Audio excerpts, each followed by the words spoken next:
Ryan, Jacob, Liza, thank you so much for your time today.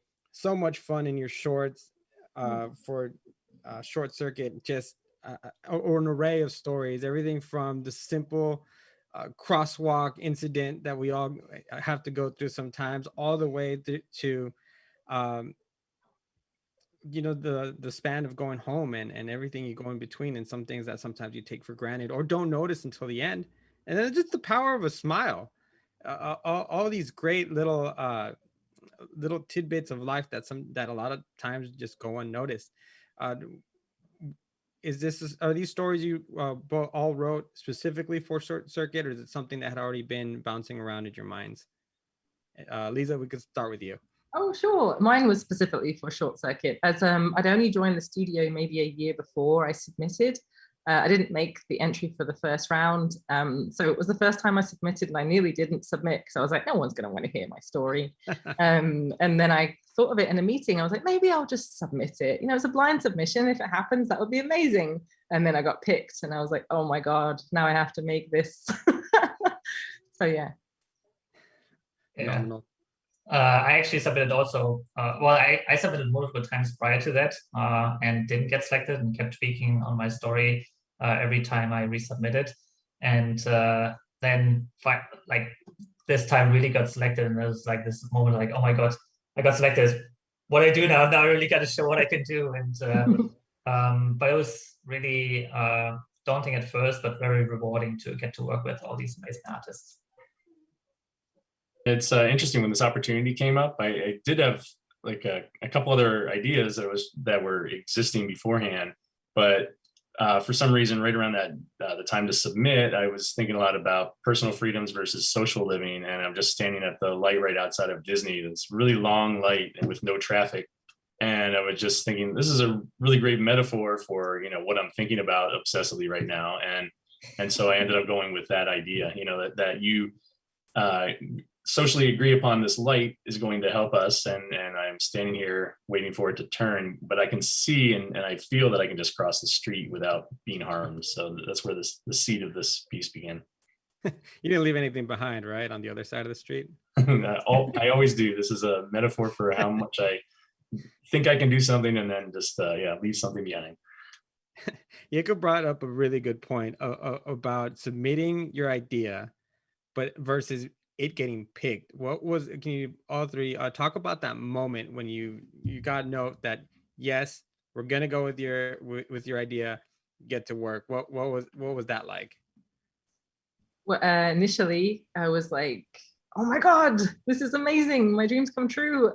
And then very quickly, like Jacob said, the daunting feeling of this has to become a reality now, I have to make this. So I went from like, oh my gosh, celebrate, to work very hard very quickly. But yeah, it was a wonderful, I'm so grateful to have been picked, is what I'm trying to say. Yeah, it's truly an evolution of emotions, from sheer excitement to just fear to anxiety, but then also to joy as you start working on it and people starting to contribute to your project. And it's really just this roller coaster ride of emotions. And towards the end, it's just joy, really, like getting to do the film and having the people, the artists, contribute to the project. But before that, it's just up and down, up and down. For me, the pitch was very like surface level. Like I knew what the point of it was. I knew the story. I hadn't fully, because I work in stories, so that's what was in my head. I hadn't fully thought out the complete style of it, and so I started freaking out a little bit that I don't know what to direct my teams on, and so very quickly found that going down through the pipeline and talking with each department that I could rely on somebody in each department that was an expert and could just inform me as to what they usually do and how they approach their process, and it was my job just to kind of keep the conversation going and just keep an eye on the clarity of the theme and the consistency of the style as the piece moved forward. Thank you, Ryan, because you lead me right into my next question, which is, what is the difference between going to work on one of these big features and instead stepping into work and working on your own feature. If you want to elaborate a little bit more, Ryan, I'd appreciate it. Sure. Like, I see how like spoiled I was as a story artist to be like, okay, I'm drawing what I think this should be, and then I hand it over to somebody and they got to like make the call on it. Like editorial has to take it, put it together, and the director has to decide whether or not this is appropriate. And now I was suddenly the one that had to make the final call on these things, and even down to the smallest details, I would have to just really do some soul searching and figure out, which direction to go. And again, it's usually those moments were usually done by talking it out with the crew and just getting good feedback from people that were experts in their field.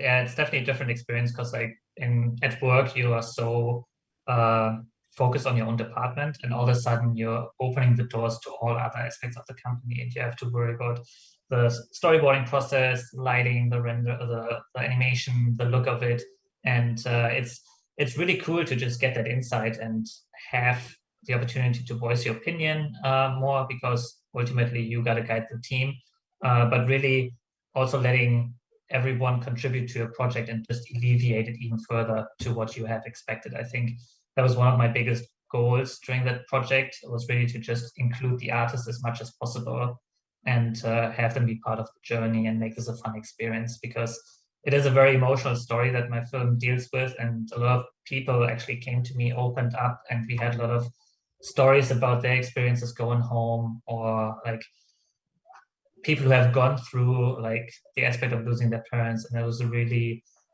really rewarding experience to work with everyone and have this close relationship. Yeah, and for me, I am an environment modeler by day, and so I normally just go in and focus on that area, which I love, but I really enjoyed getting to go and talk to multiple different departments in the studio, and going to the different floors. And like normally I just go to the model department, go to my office, go to the cafeteria. So I was going to the story rooms, and I was going to the lighting department and the animation department, and it was just like, I'm meeting so many people and learning so much about our studio, which was like, it was just a dream for me to be able to collaborate with the whole studio. What's your biggest takeaway in this experience with the Short Circuit program that you'll be able to build upon now in your career? Jacob, we can start with you this time. I think it's really just seeing how everybody wants to contribute. They want to go above and beyond in their profession, and they just want to have some creative input, and just really opening up that opportunity for the artist to let them contribute. I thought that was really cool, and just seeing how to them it's more than just their job, and they're getting so involved with every project. And I think that was such a cool experience for me to see them just wanting to add more and more and give, which I'm so thankful for that they've done that. Just even piggybacking off of that, just working with the artists and just hearing how much they were not only willing but really excited to try different styles and tones, and I think that applies for like all the Short Circuit shorts, especially for this round. But they doing a different style and trying things that they hadn't done before wasn't a problem for them. They were actually excited by it, and just seeing that if you can bring these challenges to the different teams, that it gives them something to work on, that they can feel inspired and happy that they've worked on. And for me, I would love to direct more. I just want to say that in case Disney's listening. So really, it's just given me a taste for blood. I really loved it. I love the collaboration and the storytelling, and then seeing it come to an actual film at the end of it. So it's really just given me the need and desire to direct more. Well, it's definitely possible. The first circuit had Zach Parrish, and now he did us again, which he did a phenomenal job on. Thank you so much for your time. I appreciate it. Congratulations to all three of you on your shorts, and we hope to see you again. Directing again. Thank you, Manny. Thanks Take care. Thanks for having us, Manny.